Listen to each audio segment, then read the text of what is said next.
Good evening to each and every one of you again. What a privilege it is to be able to be gathered, and here we are Thursday night. You know, the meeting is, when we started Sunday to Sunday, at least Wednesday we said we're half over, so I guess we're half over, and it won't take long for the remainder of the meeting to fill out. So come out back every time that you can. But tonight, we're going to talk to you about a subject that we introduced last night. And I wonder, did you give any thought to who our subject, who our great hero is tonight? We said it was going to be a sermon on courage. And, could it be possibly Moses as he stands before Pharaoh and says, "Let my people go"? It could be, but it's not. Could it be David, the young boy David, as he stands before the huge giant Goliath of Gath? It could be, but it's not.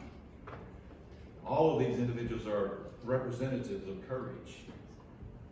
Could it be Daniel, who defies the death sentence that is written against him as he walks up the steps to his room and opens his windows facing Jerusalem and prays to his God? Took a lot of courage, didn't it? Could be him, but it's not. Could it be John the Baptist as he stands before the great king and he says, "O king," he said, "it's not right for you to have your brother Philip's wife." That took a lot of courage. Men have died for lesser things than that. And eventually it did cost John the Baptist's life, because Herodias, she didn't like that. And so when the time came, she had John beheaded because of that statement. But he with courage stood and told him how it was. It could be John, but it's not. Could it be the Apostle Paul as he stands before Felix and he preaches of righteousness and judgment to come? He's pointing his finger right at that man who was not a very good man to begin with. A man who would just as soon put you to death with anything. And yet he condemns that man. It could be, but it's not. So who is it that is a great example? Every one of these would be a good story to tell. But who is it that's a great example of courage? Well, I'm going to tell you tonight. It's Esther. So, and Billy said, I better talk about a woman before this meeting's over, or I'm in trouble. She is a Bible hero. She is a Bible great, because there's no story quite like hers in the Bible. And because of what she did, she was able to save a nation. She's able to save a Jewish nation. In fact, I guess you could say that like Moses, she was a savior in some degree. Like Jesus, she was a savior. Not the savior of the souls of men, but she saved her people. Because one day, she had enough courage to do that which she knew could possibly bring her life to an end. But she had enough courage to go ahead and proceed and follow down that journey. Perhaps maybe one of the greatest verses that is found in the story of Esther is found in the 4th chapter. And it's in verse 14. And we're just going to read this, and then we're going to tell you the background, why the story of Esther unfolds and why it's in our Bible. But and we'll tell the story itself. But here in Esther, the 4th chapter, verse 14, Mordecai, and we'll introduce you to these individuals a little later on, but Mordecai was Esther's cousin. And so he raised her because she was an orphan girl. And she was in a position to help her people, help the Jews, because there was a plan to eliminate, to assassinate all the Jews, of course, throughout the land. And this plan could only be curtailed by this woman. And so Mordecai came to her and sent a message to her. Actually, he didn't come to her, but he sent a message to her, and he told her, "You need to go and you need to tell the king what's going on. You need to plead our case." For he concluded here, verse 14, "For if thou altogether holdest thy peace at this time, if you do not speak up," he says, "then shall their enlargement and deliverance arise to the Jews from another place." In other words, Mordecai was convinced that God would take care of this matter in some way. that there would be, of course, somebody that would come and would rescue them, because that's always what happened with the children of Israel. God was always rescuing them, wasn't he? Through the days of the judges, it was kind of like a roller coaster ride. They would rise to fame, and then they would fall back down. And God would bring in a judge, and they would raise him back up. It happened 7 times in the book of Judges, where these judges, of course, would raise them up, and they would fall, raise them up. They would when they were down at the bottom, they thought about God, and they would pray to God, and then, of course, God would answer their prayers and rise them up again. But not only during the days of judges, but all through their history, that seems to be the case. They're up and down, kind of like a yo-yo. But here he says, God will deliver this people from some other place, but thou and thy father's house shall be destroyed. For the present time, Esther, you're going to die. For the present time, you are going to die. Your father's house is going to die. And everybody that's in existence at this place and in this time is going to die. And then he makes this great, profound statement that we all love to hear. Who knoweth whether thou art come into the kingdom for such a time as this? Isn't that beautiful? Who knows, Esther, if what God did not raise you up to be in this spot at this time? Who knows, brothers, if we would be in the same position? It could be that we are in a position at a certain time where maybe we might be able to share the gospel with someone, and we were brought into the kingdom for such a time as this. All right, so we're going to look at this story a little more in depth, and I think we need to have a little historical setting. We need to find out why the story of Esther is even in the Bible. There is 2 books in the Bible called Chronicles. 1 Chronicles and 2 Chronicles.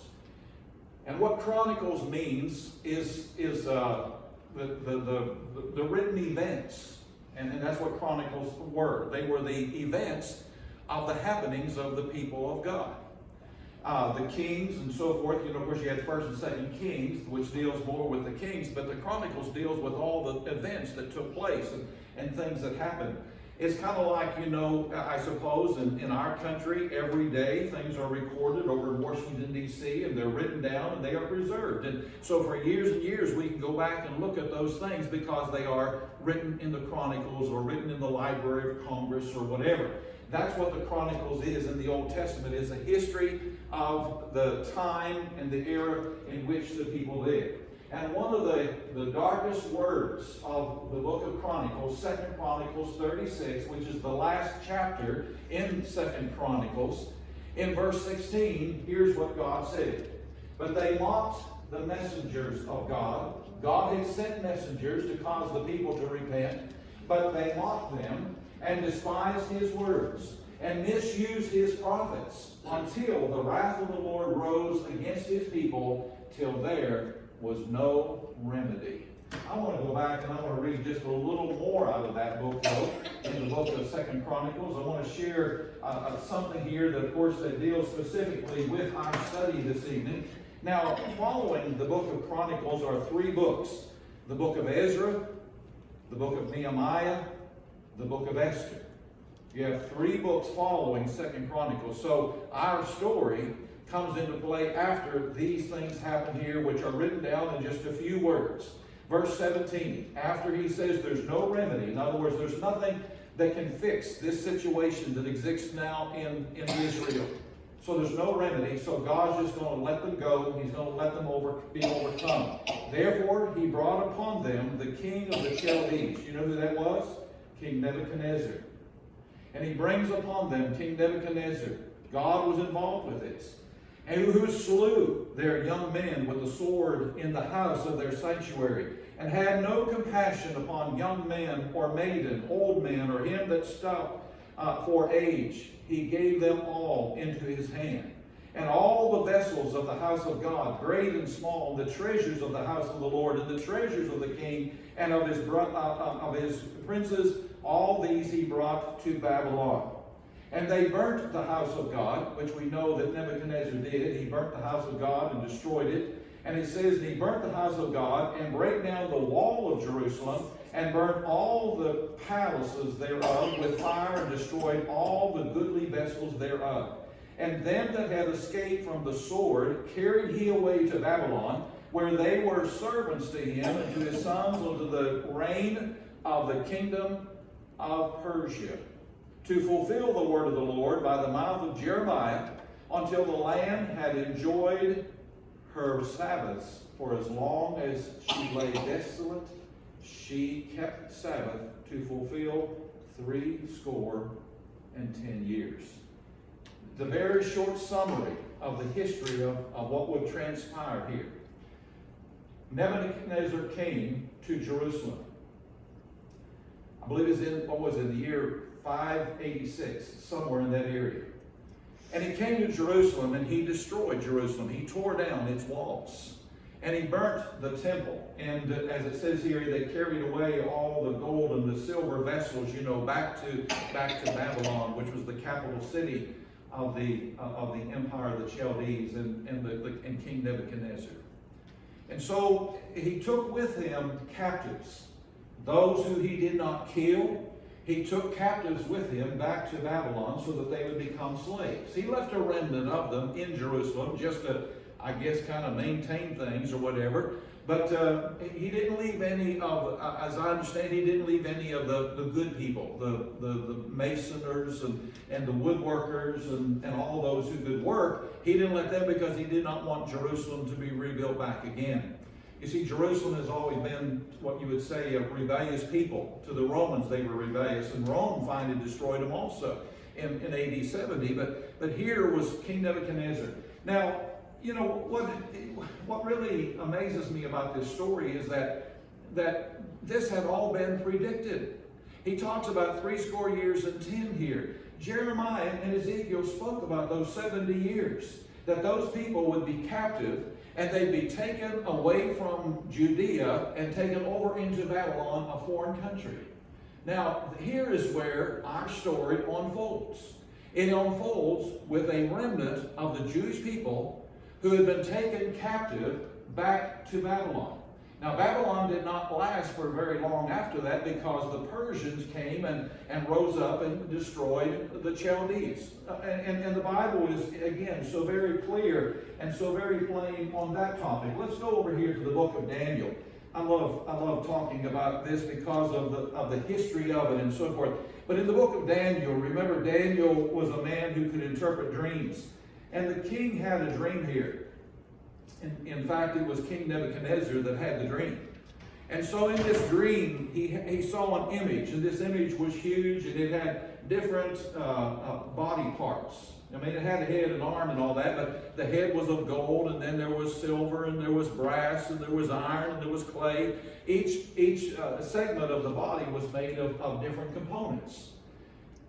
All of the magicians and all of the soothsayers and so forth could not interpret this dream. They couldn't figure out what it represented. So they knew that Daniel was an interpreter of dreams. They called him in, and Daniel says this in verse 31. Thou, O king, sawest, and behold a great image. He didn't even have to be told what he saw.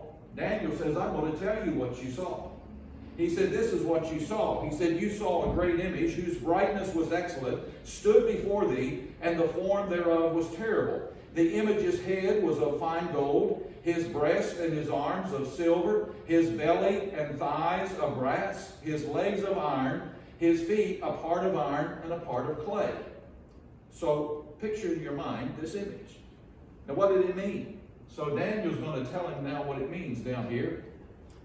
He says, this is the dream, verse 36, and we will tell the interpretation thereof before the king. Thou, O king, as Daniel points to King Nebuchadnezzar, he says, thou, O king, art a king of kings. For the God of heaven hath given thee a kingdom and power and strength and glory.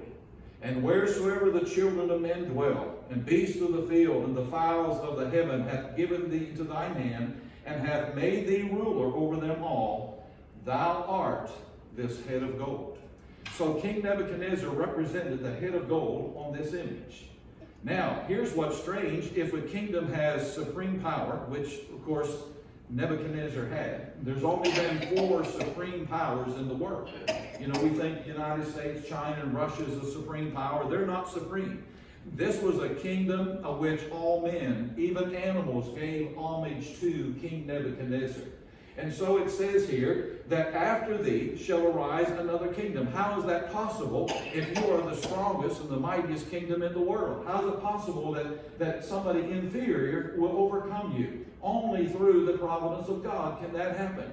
And we know what happened. You know, King Nebuchadnezzar died. Belshazzar, I believe, was his son. And he's having a drunken party, you remember? And in that drunken party, they were drinking out of those golden vessels and those silver vessels that they had taken from the temple. And I guess that angered God, because on the wall over here, there was a hand that wrote on the wall. It said, Mene, tekel upharsin, which is thy days are numbered, and thy kingdom is given to another. And so it was at that time, that night, that the Medes and the Persians were coming in. You know how they came in? They came in through the sewer system. Babylon was a mighty walled city. You couldn't conquer it. But they came in through the sewer system, came right up into the center of the town, and took the kingdom. So now the kingdom of Nebuchadnezzar is done, and the kingdom of the Medes and the Persians continues on. But you see, these Jews who were living in Babylon, and in that empire of Babylon and King Nebuchadnezzar, now they are transferred to another kingdom. They are now under the control of another kingdom, the Medes and the Persians. And it goes on to talk about the second one was the Medes and the Persians. The third one, of course, was the Greeks under the great leadership of Alexander the Great. And then the fourth one was the Romans. It was during that kingdom that he said, the days of these kings shall the God of heaven rise up a king that shall stand forever. So, you know, those 4 kingdoms are implied and they are mentioned up here. But it started with this right here. God said there's no more remedy. So he allowed this king, King Nebuchadnezzar, to come and to overrule Judea. Take his people away. And they were away, as I said, for 70 years. Jeremiah 29. Not only just Chronicles here, but Jeremiah 29 prophesied that the duration of the captivity would be 70 years.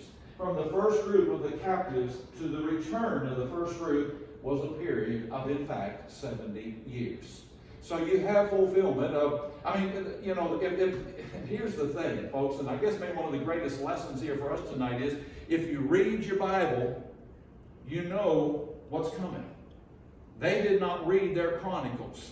They did not read or listen to their prophets and so forth and listen to the warnings. That's what he said up there. He says, you have despised the words and you've misused the prophets. You didn't listen to them. And so as a result, you don't even know what's coming down the pike at you. And so they were, I guess, maybe, you know, kind of unawares of what was happening. But they at least, of course, God was true to his word, and he allowed them to be able to be overcome. All right. Let's look at this map here. Now on the map, this is the area of Israel right here. This is where, of course, the Jewish nation is, you know, Jerusalem and what we call Judea or whatever, and that is Israel. The Babylonian Empire was this whole vast orange area. It was quite a large empire. And this is why God said, I will make your kingdom great, and all men will be in homage to you. And so King Nebuchadnezzar ruled this whole area. Babylon over here is the capital of this particular country, and you have Iraq. You have going over partially into Asia. There was, of course, Greece over in this area that was not yet conquered at that time, and even down into Africa. This is the northern part of Africa. Egypt's down in here. So King Nebuchadnezzar ruled this whole country. And so what you have is the people being taken from here all the way over to Babylon, far away from their homeland. It was here, as I said the other night, it was here in Babylon where the synagogues got started. You will not read of a synagogue prior to this exile.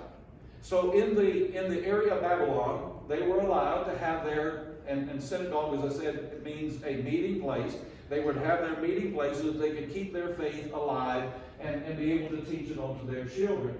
Now, in this second onslaught of an empire, as I read to you out of the book of Daniel there, he said there will be an inferior kingdom arise and overpower you. This was the Medo-Persian Empire.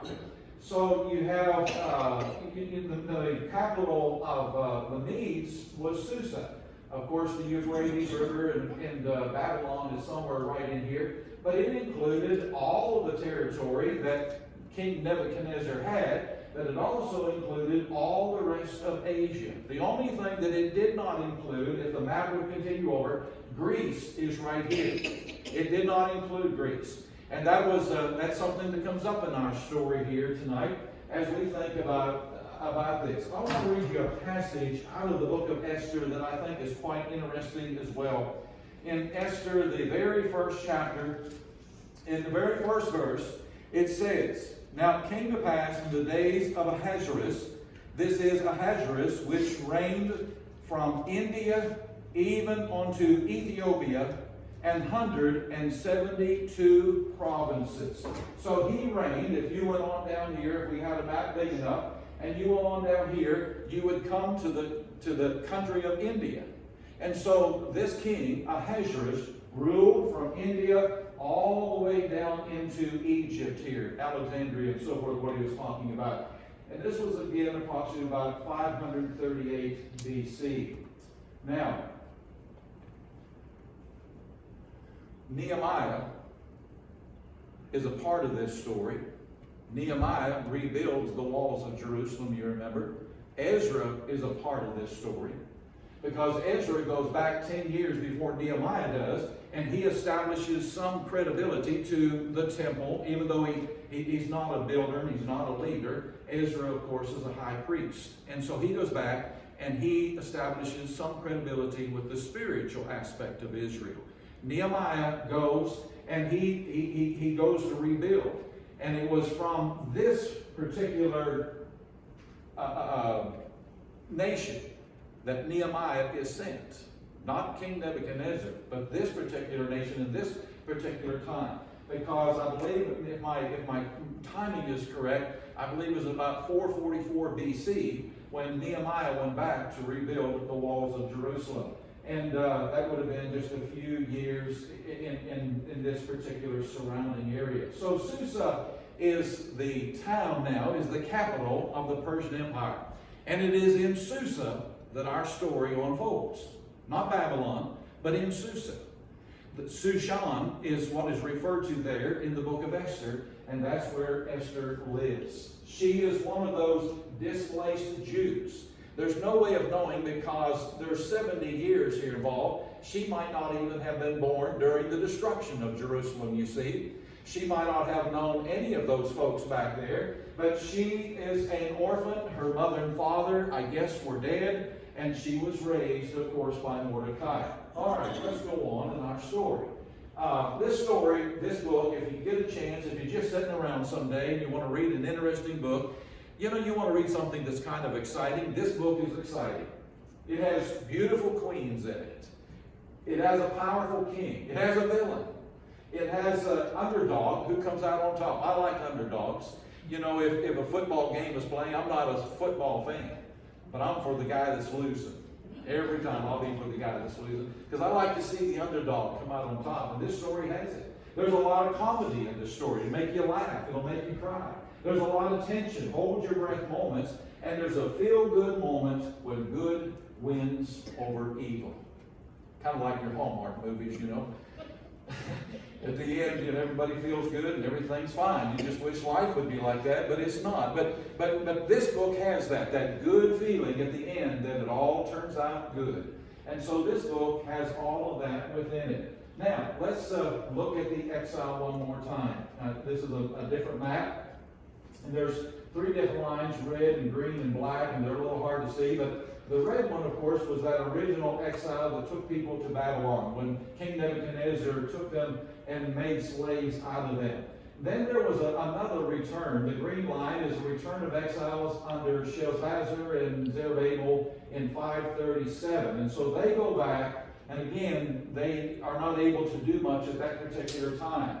And then, of course, the black line here, as I said, they have moved to the city of Susa or Shuzan, and they come back, and they all come back, and this is Nehemiah, this is Ezra. For your information, Daniel was alive still at this time. Daniel did not go back.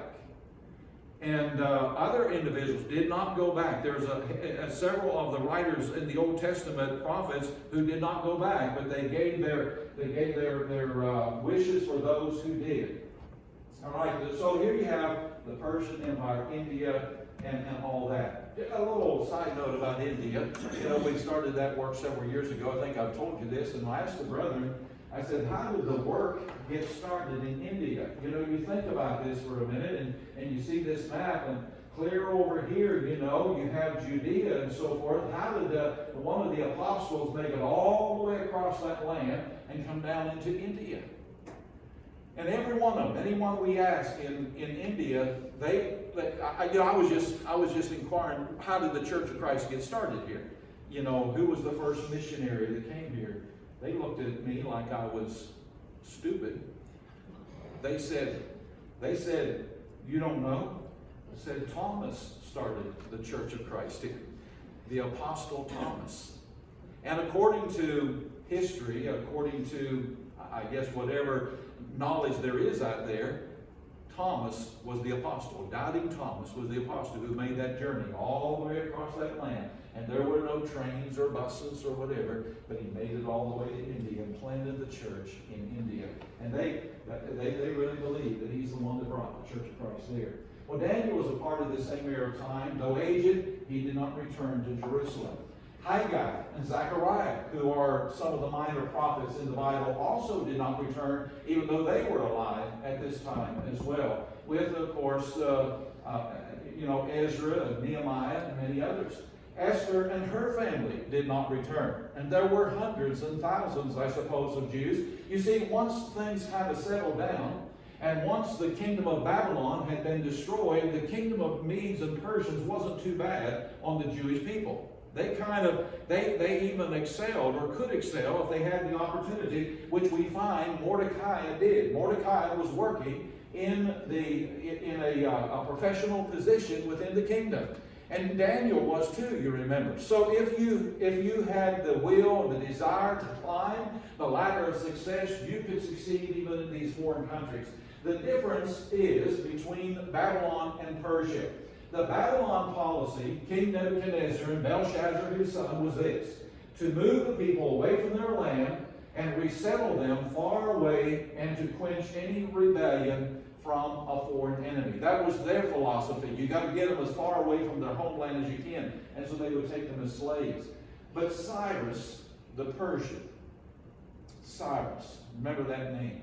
Cyrus the Persian reversed these policies when he became the power, the Medes and the Persians. And he appears to have been concerned with the well-being of his subjects, and he sought to win their support by his generosity.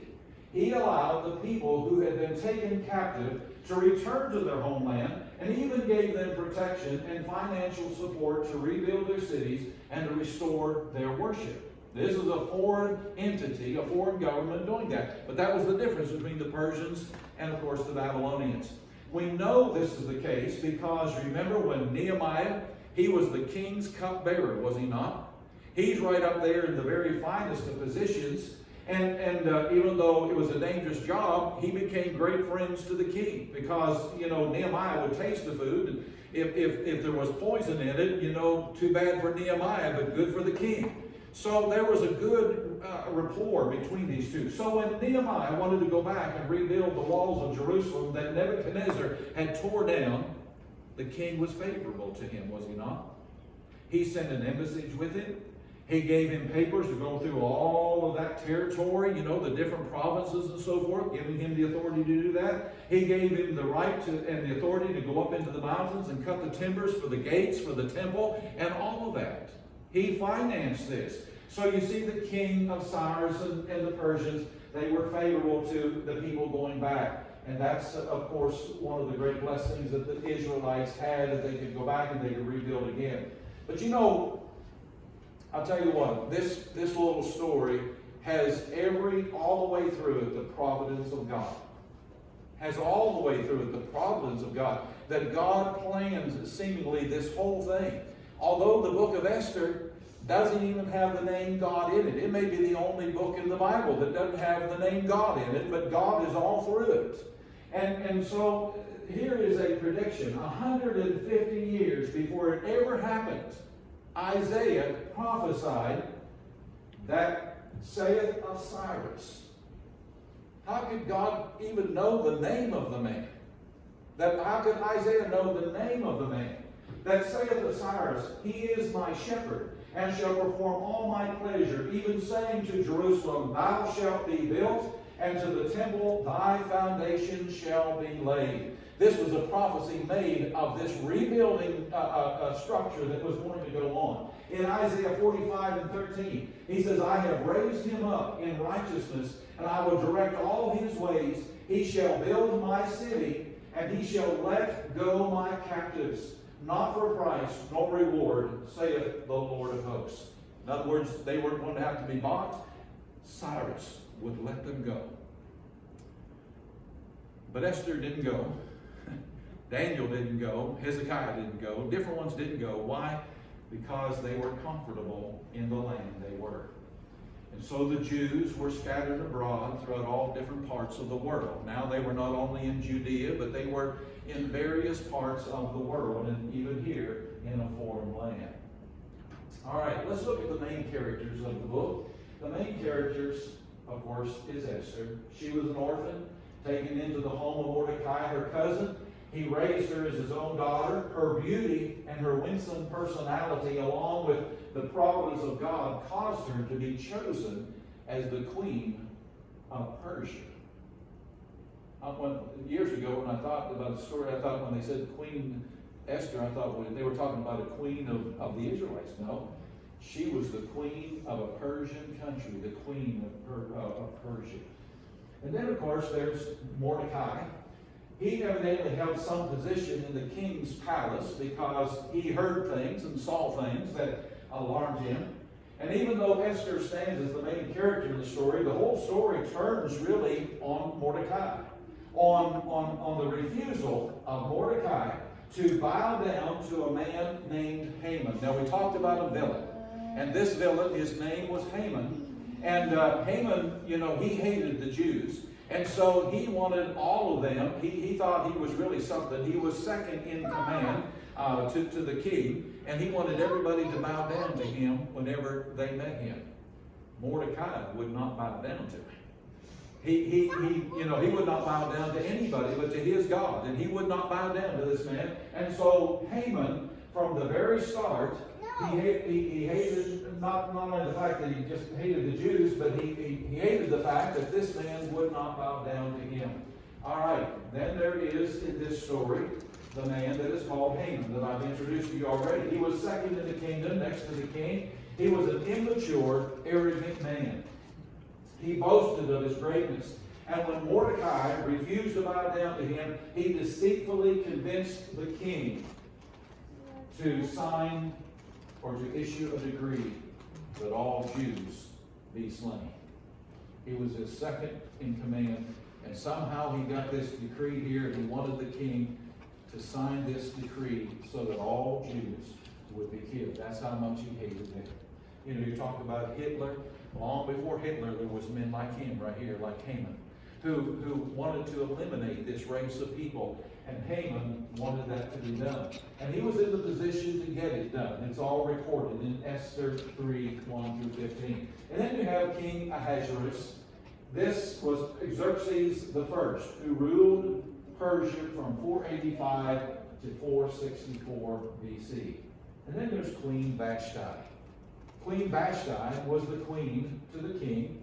Queen Vashti was the queen, of course, who had some morals. I have to appreciate her. She had some morals about her, and we'll notice something about her morals. But she was removed from being queen because she held to those morals and those principles which she had. All right, the summary of the story now. The story unfolds. You have a queen, first of all, who said no. There was, in this time, a party that King Xerxes was having, Remember now, he had 127 different provinces, and he had all these dignitaries and princes and rulers and so forth come, and they had a party that lasted for 180 days. Can you imagine such a party? 180 days. That's 6 months this party went on as he invited all these people in. What he was actually doing is he was grooming all of these guys because he wanted to go and conquer Greece. And he didn't have the manpower, just locally to have this, but he knew it would take all of the provinces and all the armies that was there to go over and take Greece from whoever had it. I don't know who had it, but he was kind of whining and dining them to get this to happen. So as all the noblemen, officials, and military leaders were present at this party, he was probably trying to impress these leaders, as I said, to be able to go and to help him fight and conquer Greece. At the end of this 180 days, there was a 7-day feast.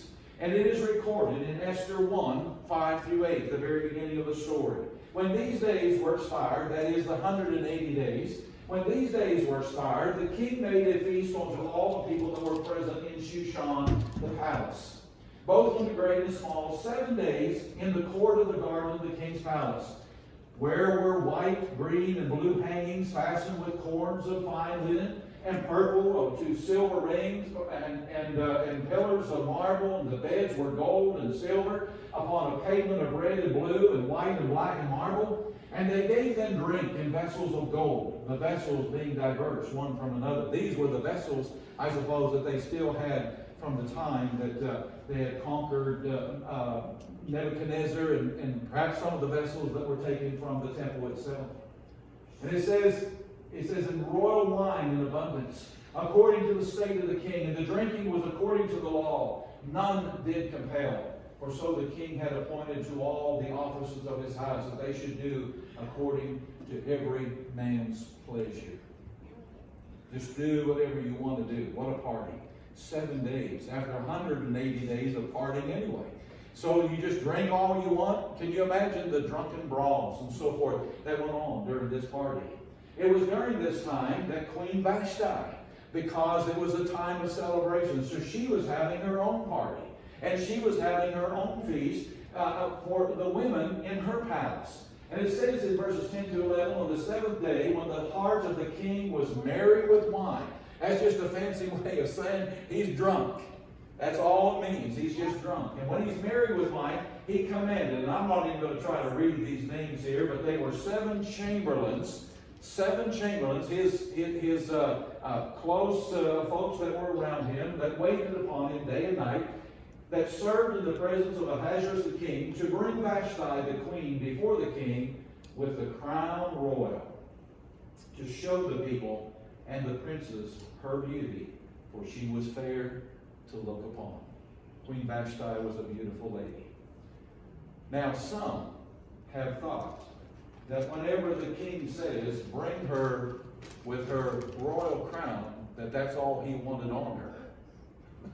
Some think that that is the case. And I suppose if he's drunk, that may very well have been the case. He just wanted to parade his wife in front of all of these people. He wanted to show all these guys how beautiful a woman she was. So there's probably some truth in that all he wanted her to wear was the royal crown. No clothes whatsoever. Some have interpreted it to be that way. If not, it was still a great disrespect to her just to be paraded before people. However she would be addressed or approached. But she said no. Now, is Esther the one with the courage here? Vashti had the courage to say no to the king. I'm not coming so that you can make a spectacle of me. I'm not coming so that you can parade me around. But the Queen Vashti refused to come to the king's commandment by his chamberlains. Therefore was the king very wroth, and his anger burned in him.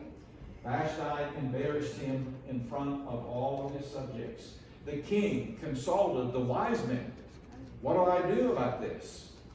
Now here, I said there was comedy in this story. And here is one of those comedies. Because the wise men were asked, what should I do with Queen Vashti? Because she's not going to do it. And here's what they tell him. They said, you got to get rid of her. That's what the wise men said. You've got to get rid of her. Why? Listen to it. Esther 1:17. For this deed of the queen shall come abroad unto all women. That's what they were afraid of.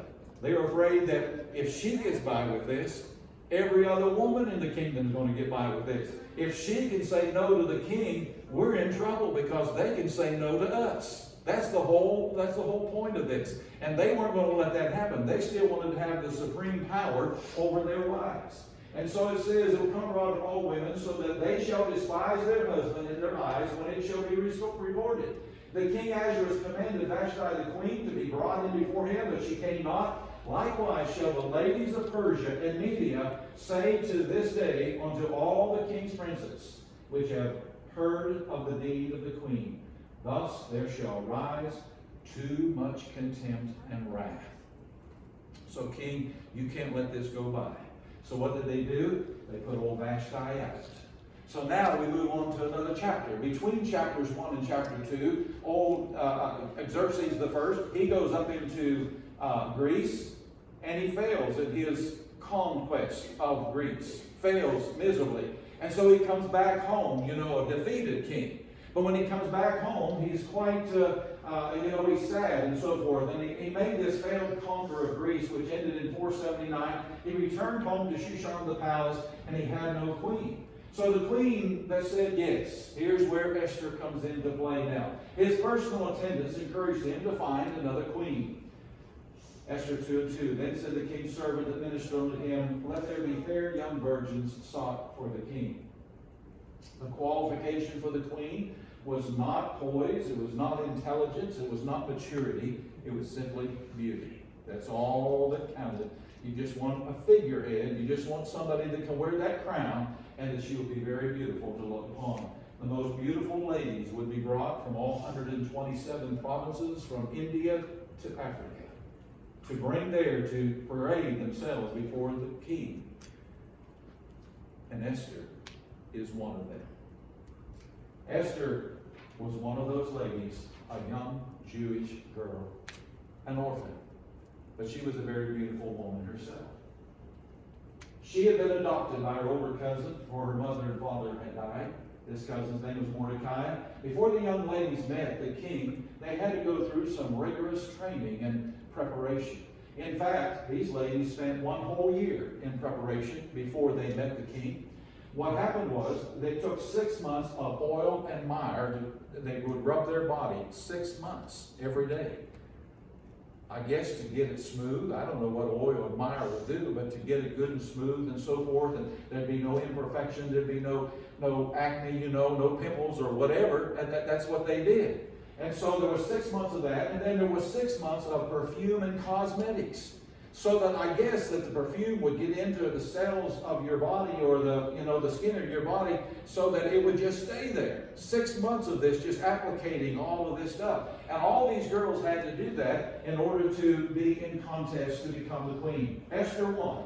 In Esther, the 2nd chapter, verse 17, and the king loved Esther above all the women, and she obtained grace and favor in his sight more than all the virgins, so that he set the royal crown upon her head and made her queen instead of Vashti. So there you have it. That's how she became queen. It wasn't because of any talent that she had or anything. It's just that the fact that she was a very beautiful lady. All right. Haman now enters the story, the villain. He enters into the story again, as we introduced him to you just a little bit ago. When he was promoted to second in command, he demanded that he be worshipped as God. And of course, when Mordecai refused, he plotted to kill the entire Jewish race. Mordecai petitioned Esther at this time. This is where Esther, the 4th chapter, comes into play. He petitions Esther to plead their case. And that was the verse that we read to you at the very beginning there. But here in verse 11 is a statement that Esther makes back to Mordecai. Because there was a law in the land at that time. And that law was that nobody could have access to the king unless they were invited. That was a security situation. that if the king was in this room and you walked in that door, you could very possibly and would most likely be thrust through with a sword, because they would think you were coming to harm the king. If you had not been invited, you would die at that door. And so all the king's servants and the people of the king's provinces do know that whoever, whether man or woman, shall come into the king in the inner court, who is not called, the king has not invited them, there is one law of his to put him to death, except such to whom the king shall hold out the golden scepter, that he may live. But I have not been called to come in unto the king these 30 days. So she had not been invited to come into his presence for 30 days. And Mordecai is asking her, you go down there to that palace, you go in that door, and you ask that king and tell him what's going on. Or he says, you and your house are going to, die. And all of the people in Israel throughout these provinces here are going to die, because the king's going to sign this decree. And one thing you might recognize, that when a king signs a decree, he can't go back on it. He's not going to go back on his word, and that's the case in every situation. So he has to follow through. So the thing has to be stopped before he signs the paper, before he signs the decree. So after Mordecai told Esther that it was very possible that she was born for such a time as this, Esther made her excuse. She said, I've not been invited, and if I go, I'm going to die. Mordecai came back with this statement here. Esther bade them return Mordecai this answer. This was the answer Esther gave. Go gather together all the Jews that are present in Shushan, and fast for me, and neither eat nor drink 3 days, night or day. I also and my maidens will fast likewise, and so will I go in unto the king, which is not according to the law. And if I perish, I perish. Don't you love it? The conviction, the love she had for her people, for her cousin, for all the Jews. I will do this, and if I perish, I perish. It took a lot of courage for a woman. It took a lot of courage for a man to do something like this, to go into the king's presence knowing that your life was in danger. But she said, I will do that. And so she does. She went into the presence of the king without being invited. And I call it the moment of decision. She's at the door. Do I open the door? Do I go through the door? Do I go ahead and do what I know I should do? Or do I walk away? People are always, the Bible talks about the valley of decision. We are always in a moment of decision in our life. Do we do the right thing, or we do the wrong thing?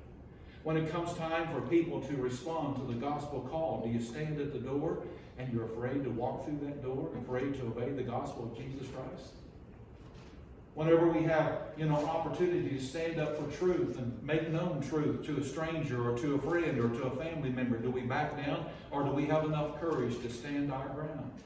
The moment of decision. And so here she is. The king's on the inside. She knows as she walks through that door, she might be thrust through with a sword.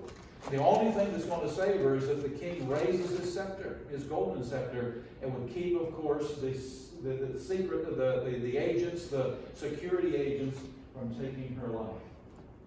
Well, she makes it on the inside. And she is saved. The king raises his scepter. And she invites the king and Haman for a meal instead of pleading for her people. Her purpose in going there, think about it, her purpose in going there was to explain everything and tell the king, and all she does is asking for a meal. Come and eat with me and I'll prepare you a meal. So he agreed to do that. And he takes with him, not only him, but he takes with him his friend Haman, the villain. And they both go. They came and they ate, and she still did not tell her story. That first meal that they had, she still didn't, explain the situation. What does she do? She says, will you come back tomorrow? I imagine she's like most of us. If we're facing some major decision in our life, we'll put it off until tomorrow. And we will, just delay it and delay it and delay it until finally sometimes it's too late. And Esther was human, even though she was godly picked to do this job, she is human. So I imagine she's just afraid to get it out. But she says, you come back tomorrow for another meal. Well, what that did, I guess maybe it's kind of they both agreed to do this, but it's kind of maybe she thought this thing through. Because you see, Haman believed that he was now on the fast track. Haman was impressed with this. I was invited first of all to come with the king to your place to eat, and now I'm invited back. And so he feels like he's on the fast track, and so he immediately begins to set things in order to have this decree signed that all the Jews will be killed. On the same day, Haman, burning with rage against Mordecai, builds a gallows in which he's going to hang this man. All he needs is the permission of the king. And it would be hard to get it, you see. And so he builds a gallows to hang Mordecai. All right, so the next day comes, and suffering from, and during that night, you see, the providence of God through this whole thing is amazing. Because during that night, the king can't sleep. He has insomnia, and he can't sleep. And he requests the Chronicles.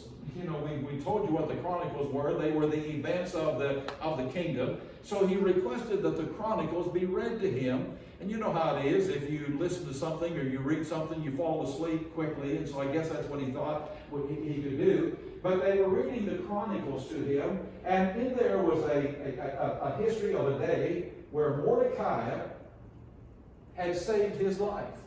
There was a plot where several guys was going to kill the king, and Mordecai overheard this, and so he comes to the king and to the authorities, and he tells them, and he spoils the plot. But Mordecai is never rewarded for this. It would have been written in the Chronicles if a certain amount of money or whatever had been given him, but it wasn't there. Mordecai had never been rewarded for saving the life of the king. And so it bothered the king. Then when he got up in the morning, the next morning, Haman come.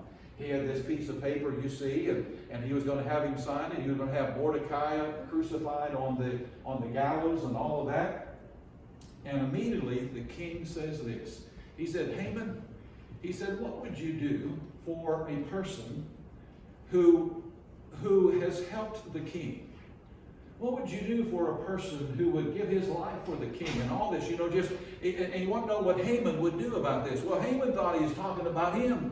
He thought, if he's talking about a reward, I'm going to make it a big reward. He said, here's what I would do, king. He said, I'd bring your great steed, your great animal, the best horse in the kingdom. He said, I'd bring him in. He said, I'd dress that man up in royal apparel. I'd put your crown on his head. You see, Haman thought that the king would do this for him. I put his royal crown on your head, and I parade him all over town so that people could see what a great man he is. Can you imagine the disappointment of Haman whenever the king says, I want you to do that for Mordecai? I told you there's comedy in this story. I want you to do that for Mordecai. Oh, Haman was he just couldn't take it. But he had to parade Mordecai all around town on this great horse, dressed in the king's apparel with his crown on. You could just see the anger burning up in him. Anyway, to his dismay, he found it was Mordecai. All right. As Esther's second banquet, the second meal that she had for them, she revealed the plot that Haman had made against the Jews. I suppose she might have used some pity for herself. She might have said, O king, I am one of those Jews. And if, you kill all the Jews, you're going to kill me. And you're going to kill my family and all my people. I imagine she might have done that. I don't know. But the Bible says he loved her. And so, he wouldn't do anything to harm her. But she revealed this. And the fact that Haman was the one that was responsible. In chapter 7, Haman is hanged on the very gallows he built for Mordecai. The Jews were once again delivered, and they slew all of their tormentors, those that were with Haman or a part of Haman's plot. The book closes describing Mordecai's advancement to the position of Haman. Haman was number 2 in the kingdom. Now Mordecai is a common Jew, was one of the second in command of all of Persia, assuring protection and care over all the Jews scattered throughout the nations. The lessons we learn from Esther is this. The book of Esther provides the Christian reader with a remarkable demonstration of courage, her faith in her God, and heroic action needed to serve God acceptably. Another lesson is that, like Esther, we must always be ready to serve in God's vineyard. We may have been born for such a time as this. I want to read this. I came across this and I thought this was very unique. I want you to think about the words, the powerful words here. Oh, how we need to learn that the destiny of this world is in His almighty grasp and not in the puny actions of men. Sometimes we misunderstand that when we think about the condition of the world and the way things are going. But I firmly believe that this world is in the hands of God, and whatever happens, it's His will that this happens. For Christians today to live in doubt and fear, in view of the awesome power of our Father above, is but an open confession of our shallow concept of the creative genius. Since He ruleth by His power forever, wisdom demands that we recognize His absolute sovereignty. I just think that's a great statement in declaring the greatness of our God and how that He took this situation and He made it powerful so that the Israel people, or His people, the children of Israel, would be able to continue on. And so I leave you with this. Who knoweth whether thou art come to the kingdom for such a time as this?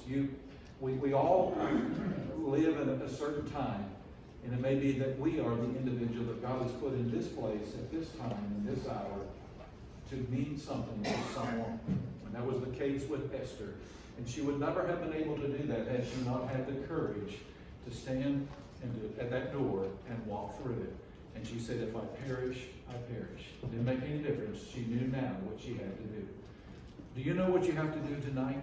As you stand at the door of perhaps maybe disobedience or obedience, it's a two-way door here. And so if you're here tonight, you would like to obey the gospel of Jesus Christ, be baptized for the remission of your sins, have the courage to do that, to confess Jesus Christ, that I believe He is the Son of God, and to be buried with Him in baptism.